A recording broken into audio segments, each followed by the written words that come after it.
Prevention of money laundering act ఏదైతే ఉందో so దీనిని అనుసరించి ఈ యొక్క హవాలా అనేటువంటిది ఏదైతే జరుగుతూ ఉందో హవాలా రాకెట్ అనేటువంటిది నిషేధం అనమాట.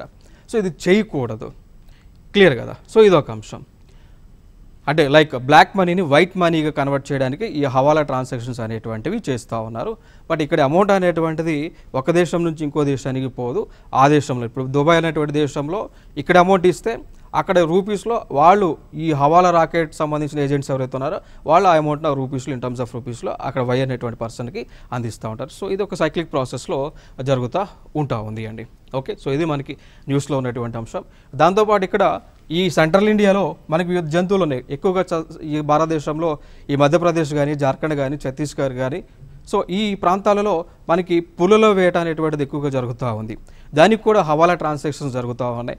దాంతోపాటు బ్లాక్ మనీని వైట్ మనీగా మార్చడానికి హవాలా ట్రాన్సాక్షన్స్ జరుగుతూ ఉన్నాయి. సో వీటి యొక్క నిర్మూలనకు సంబంధించి కూడా ఈ యొక్క చట్టాన్ని అయితే ప్రభుత్వం తీసుకొచ్చి దాంతోపాటు ఈ చట్టం యొక్క అమలు యొక్క బాధ్యతను చేసే విధంగా ఎన్ఫోర్స్మెంట్ డైరెక్టరేట్ అనేటువంటి ఒక వ్యవస్థని కూడా ఏర్పాటు చేసుకోవడం జరిగింది.